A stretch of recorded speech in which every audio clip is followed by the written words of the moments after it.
A manera de introducción a la unidad 2 del programa, vamos a discutir en la clase de hoy sobre el concepto del Renacimiento, sobre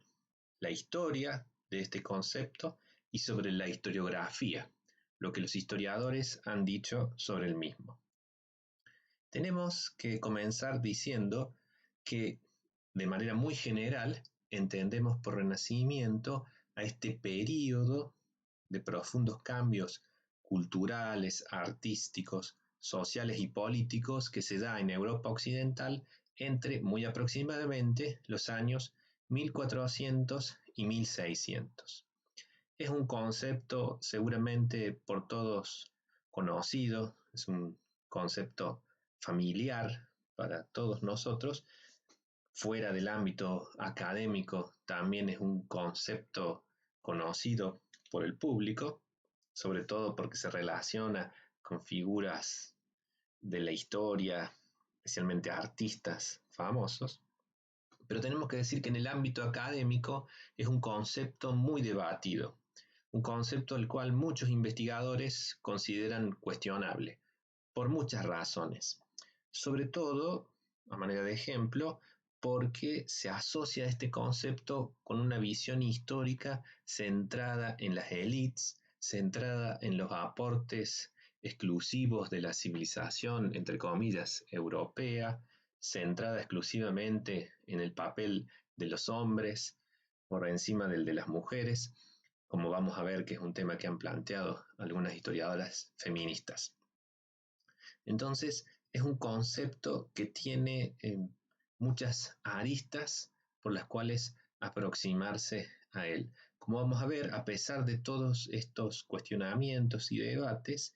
el concepto de Renacimiento se ha demostrado como un concepto resiliente, es decir, capaz de resistir todos estos embates críticos y de hecho, como vamos a ver hacia el final de la clase de hoy, sigue siendo utilizado por los historiadores que actualmente se ocupan de trabajar sobre este periodo. Si vamos a ir entonces a quiénes son los creadores de este concepto, en este caso podemos identificar a algunos autores que específicamente cumplieron ese papel. Obviamente, como hemos hablado en la clase anterior y como vamos a hablar en las próximas, los mismos humanistas del Renacimiento fueron los que sentaron las bases para la creación de este concepto. Ellos mismos hablaban de la rinascita, el renacimiento, pero refiriéndose con ello a un término cultural dentro del movimiento humanista y de sus objetivos, que tenía que ver con el renacer de esa cultura antigua. En el periodo de la Ilustración, los filósofos de la Ilustración, como Voltaire, por ejemplo, van a tomar esta idea de los humanistas del Renacimiento y van a asignarle a este periodo del siglo XV, sobre todo, justamente ese carácter de una época de recuperación, y le van a asignar ese título de Renacimiento como un rótulo más general que se extiende más allá de lo propio del humanismo. Este es el caso, por ejemplo, de Voltaire en diversas de sus obras, en la que, por ejemplo, él asocia esta idea de Renacimiento con todos los cambios culturales de refinamiento de las costumbres, desarrollo de una literatura que se están dando, por ejemplo, en la Florencia del siglo XV. Sin embargo, el sentido moderno del concepto de Renacimiento, el sentido historiográfico, tiene un origen posterior, ya en el siglo XIX, y está conectado con la obra del historiador que ustedes pueden ver en la pantalla, que es el francés Jules Michelet. Michelet fue un historiador no precisamente profesional, si bien él vivió de su tarea como escritor, no era un académico, por decirlo de alguna forma, y su obra tiene un estilo más literario que el que es común aceptar de un historiador hoy en día. No se preocupa tanto por mostrar las evidencias de sus afirmaciones, sino por escribirlas en un lenguaje atractivo y convincente. Pero Michelet escribe una obra, varias obras famosas, pero la que a nosotros nos interesa es su Histoire de France, la historia de Francia, una obra muy extensa en 19 volúmenes, no los escribe en orden cronológico, pero el volumen 7, muy interesante, Michelet lo titula Renaissance, como ustedes pueden ver ahí la portada, lo publica en 1855. Y ahí en esta obra, Michelet va a utilizar el concepto de renacimiento en una escala mayor que otros autores anteriores. Lo va a considerar como un fenómeno europeo que involucró todos los aspectos de la vida y va a caracterizar ese periodo. Podemos citar aquí una frase famosa que él escribió, por el descubrimiento del mundo y el descubrimiento del hombre, la découverte du monde et de l'homme. Esta frase va a ser famosa, vamos a ver, porque después también la va a utilizar Jacob Burckhardt, el otro historiador que podemos identificar como el segundo creador del concepto. Entonces, ¿cuáles son las características de este renacimiento según Michelet? En primer lugar, él va a decir, esto es el nacimiento de la modernidad, es decir, como un periodo de transformación y cambio que supera las limitaciones que Michelet le adjudica a la Edad Media, un periodo que para él está asociado con características negativas. Y en ese sentido, el Renacimiento para Michelet tiene que ver con una recuperación de la cultura grecorromana y de sus destacados valores, con un producimiento de grandes descubrimientos científicos. Acá, como vamos a ver, Michelet piensa sobre todo en un científico como Nicolás Copérnico, a modo de ejemplo, con las grandes exploraciones geográficas, los grandes descubrimientos. Michelet destaca en este caso la figura de Cristóbal Colón, y también importante es destacar que Michelet va a ubicar este renacimiento no en el siglo XV, no ligado tanto al humanismo italiano, sino al desarrollo más europeo y sobre todo centrado en Francia. Que esto no es el concepto que después, como vamos a ver, se termina imponiendo como más canónico del Renacimiento. En el prólogo de esta obra de 1855, de este tomo de Histoire de France, hay una cita que quiero compartir con ustedes de Michelet que me parece que ilustra un poco la forma en que él concibe este concepto. Dice Michelet, ella, con referencia a la historia, está hablando de la historia, ella enseña que un alma pesa infinitamente más que un reino, un imperio, un sistema de estados, a veces más que el género humano. ¿Con qué derecho? Con el derecho de Lutero, que con un no al Papa, a la Iglesia, al imperio, se apodera de media Europa. El derecho de Cristóbal Colón, quien desmiente tanto a Roma como a los siglos, los concilios, la tradición. El derecho de Copérnico, quien contra las doctrinas y los pueblos, despreciando tanto el instinto como la ciencia, los mismos sentidos y el testimonio de los ojos, subordinó la observación a la razón y por sí solo venció a la humanidad. Como vemos, este pasaje nos muestra este estilo literario, emotivo, romántico de Michelet,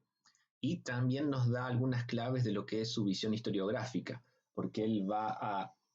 destacar precisamente en esta visión del Renacimiento el papel de estos grandes individuos que a veces pueden pesar más que un reino, que un imperio, que un estado.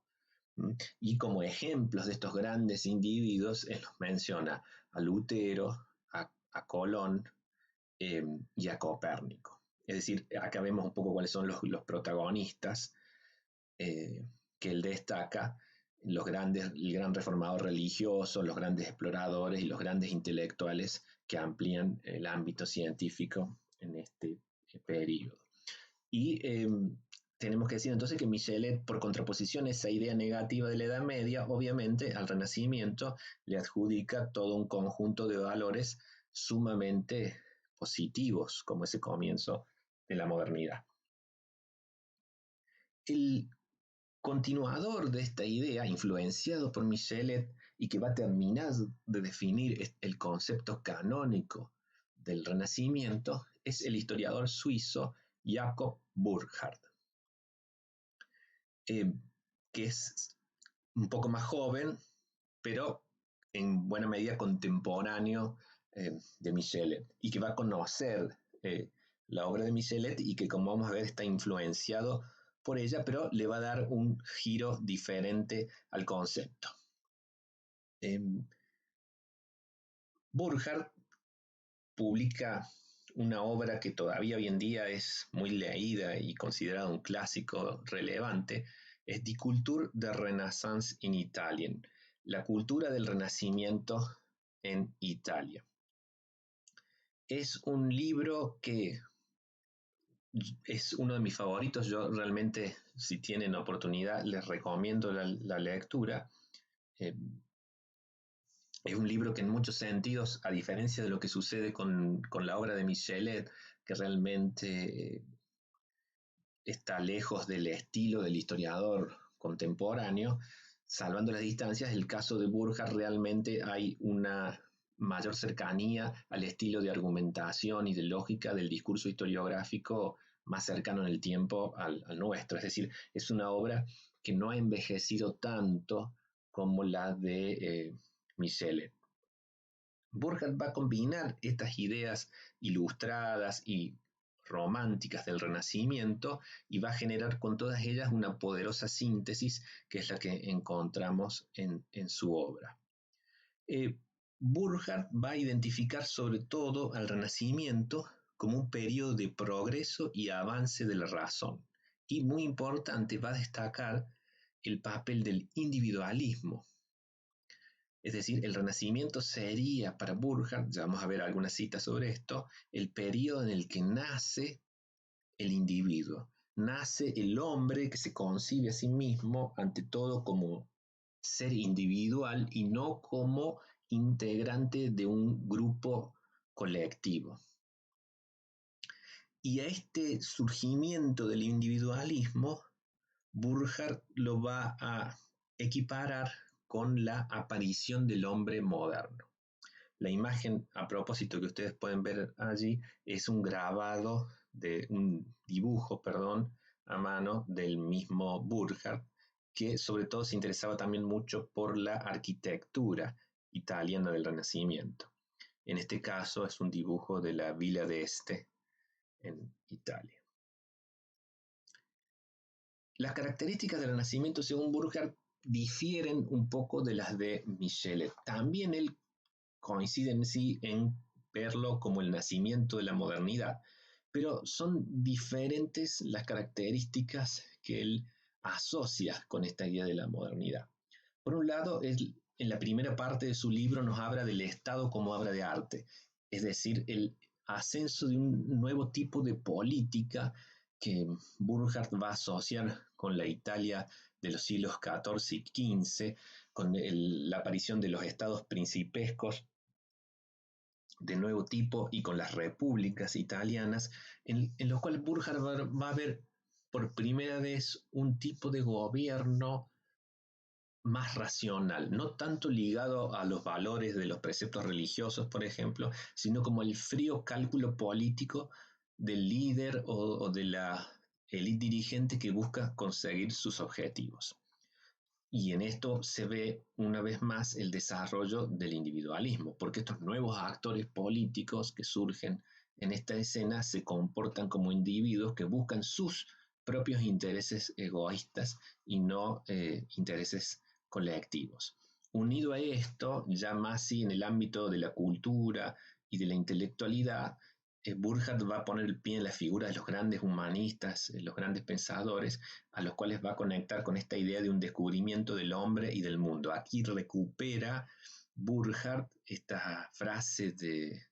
Michelet que acabamos de citar antes, la découverte du monde et de l'homme, y la hace propia.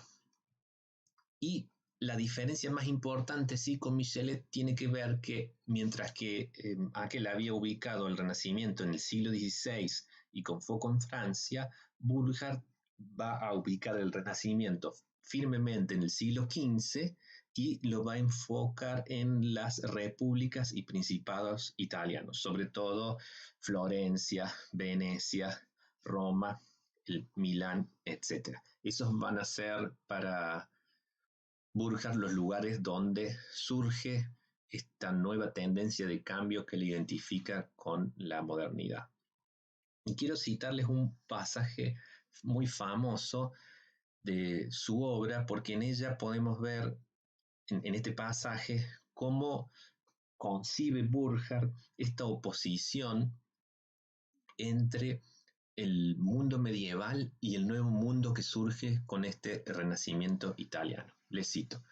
en la Edad Media, ambos lados de la conciencia humana, la que se dirige hacia el mundo y la que lo hace hacia el mismo interior del hombre, se encontraban en un estado de ensoñación o soñolencia, como si estuvieran tapadas por un mismo velo. El velo estaba tejido de fe religiosa, ilusión e infantil desconcierto. A través de ese velo, el mundo y la historia se percibían teñidos de los más curiosos tonos, pero el hombre era consciente de sí mismo solo como una parte de alguna gran estructura general, como un miembro de una raza, pueblo, partido, familia o corporación.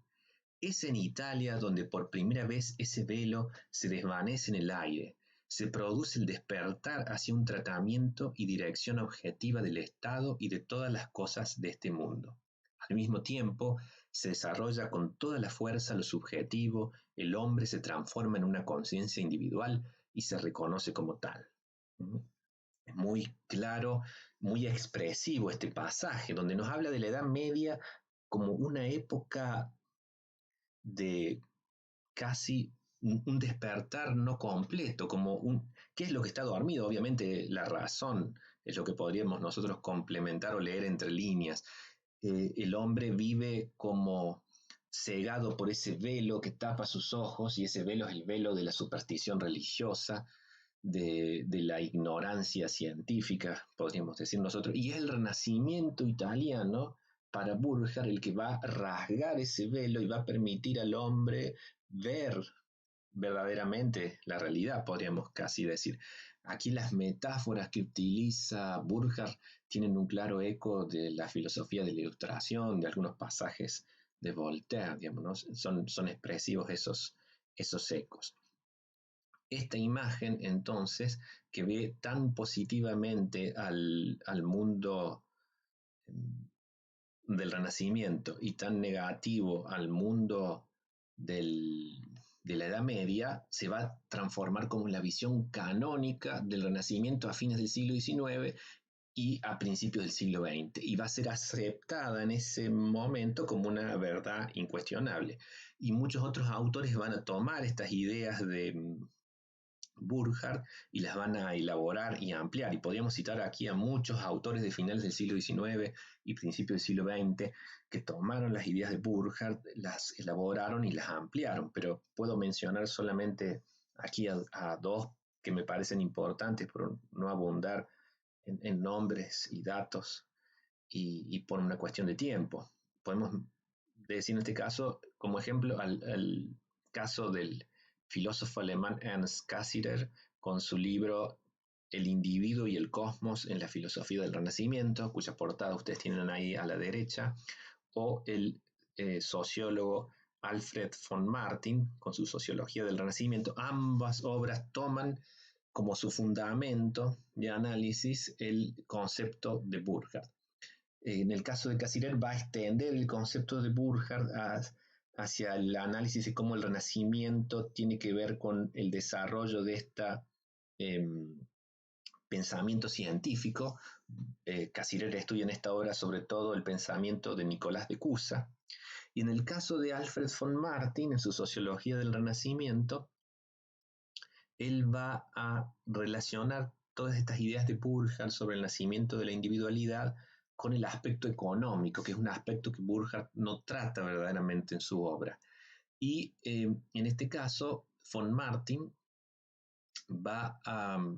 conectar este individualismo con el ascenso de las primeras formas de capitalismo en estos emprendedores mercantiles de la Italia del siglo XV, para ver cómo se fue consolidando y ampliando este concepto de renacimiento creado por Burckhardt. Claro que este concepto no entusiasmó a todo el mundo. Hubo también investigadores que fueron críticos, y sobre todo los críticos más decididos de Burckhardt fueron los medievalistas, como era lógico de esperar, porque los medievalistas sintieron agredido su campo de estudio con estas afirmaciones tan negativas en la forma en que Burckhardt lo caracterizaba. Y sobre todo ellos rechazaron no tanto entonces cómo Burckhardt caracterizó propiamente a su periodo, sino cómo caracterizó la Edad Media por oposición. Los medievalistas rechazaron esta idea de la Edad Media como un periodo caracterizado exclusivamente por la superstición y la afiliación religiosa corporativa, y destacaron que muchas de las cualidades que Burckhardt asociaba con el Renacimiento podían en realidad encontrarse antes del siglo XV, presentes y debidamente atestiguadas en la Edad Media. Es decir, los medievalistas rechazaron esta idea de Burckhardt del siglo XV como representando una ruptura radical con lo que lo había precedido. Y en ese sentido, sus argumentos y sus evidencias encontraron muchos puntos de apoyo. Incluso muchos medievalistas llegaron a hablar de que el siglo XV, lejos de ser el comienzo de la modernidad, podía concebirse verdaderamente como el fin de la Edad Media. Este es el caso de un historiador holandés muy famoso, Johan Huizinga, quien durante la Primera Guerra Mundial va a escribir un libro que va a ser muy influyente, que si bien este libro no se concibe a sí mismo como una respuesta a Burckhardt, es como que implícitamente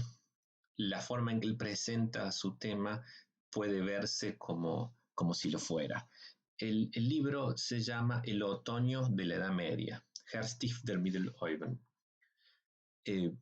publicado en 1919, pero como decíamos, escrito en buena medida durante el periodo de la Primera Guerra Mundial.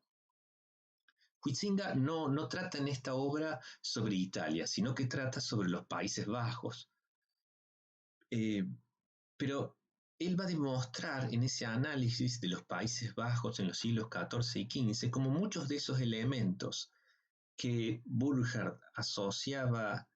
con la Italia de los humanistas, en realidad están presentes en esa misma época o antes en el norte de Europa, como por ejemplo podemos mencionar el virtuosismo artístico y el deseo de fama y honor. Pero, muy interesante, Huizinga va a argumentar que estas ideas nuevas en realidad no lo son, no están ligadas a la aparición de nuevas sensibilidades modernas, sino a la ética medieval de la caballería y a los efectos devastadores de la peste negra en 1348. Es decir,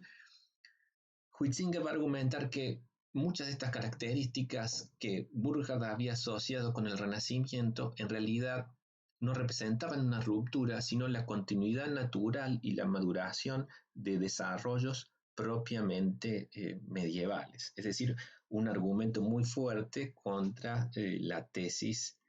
del Renacimiento como el comienzo de algo nuevo. Y de hecho, una serie de historiadores posteriores en el siglo XX, que no nos vamos a detener en mencionarlos,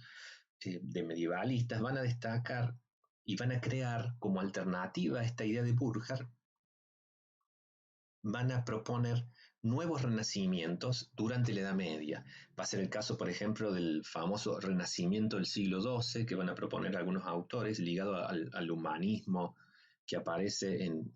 Europa en ese periodo, o incluso otros autores van a hablar del Renacimiento carolingio,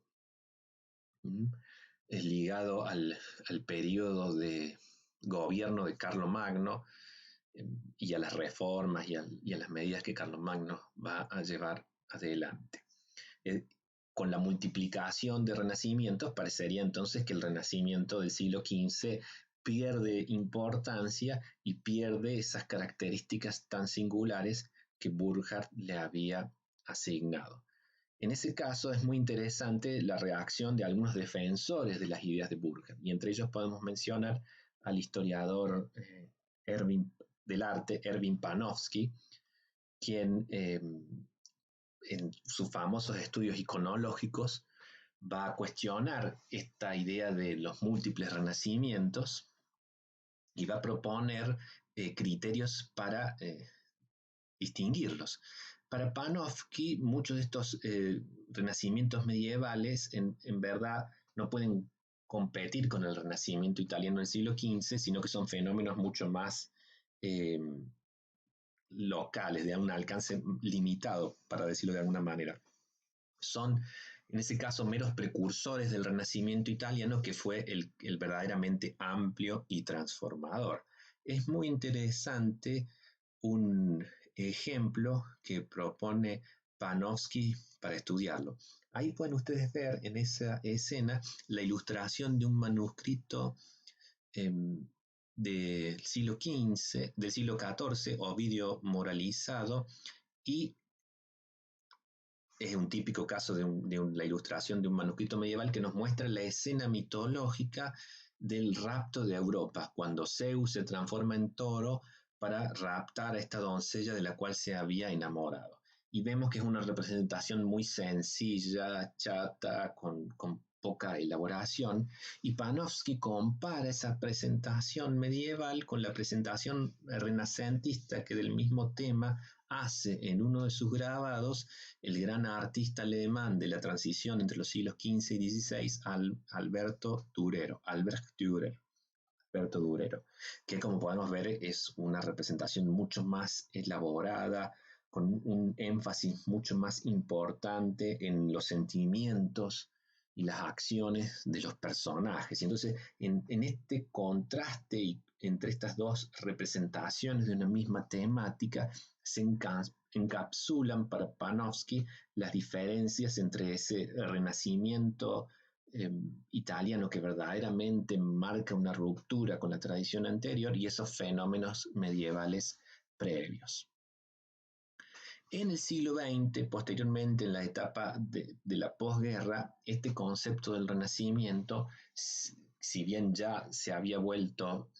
polémico y debatido, siguió siendo desarrollado y ampliado por otros historiadores. Sobre todo en este periodo de la posguerra, el concepto de renacimiento fue ampliándose hacia investigaciones económicas, como en el caso podemos mencionar aquí la obra de Robert S. López, un historiador italiano que hace su carrera en Estados Unidos cuando tiene que irse por el ascenso del fascismo en su país y va a tener una larga carrera hasta principios de los años 80 del siglo XX en Estados Unidos, quien va a llevar a cabo importantes estudios sobre la economía de este periodo. Y él va a cuestionar la tesis tradicional del siglo XV como un periodo de prosperidad económica, sino que más bien va a afirmar que es un periodo de crisis económica y que justamente es esa crisis la que impulsa cambios en las conductas de las élites, como por ejemplo financiar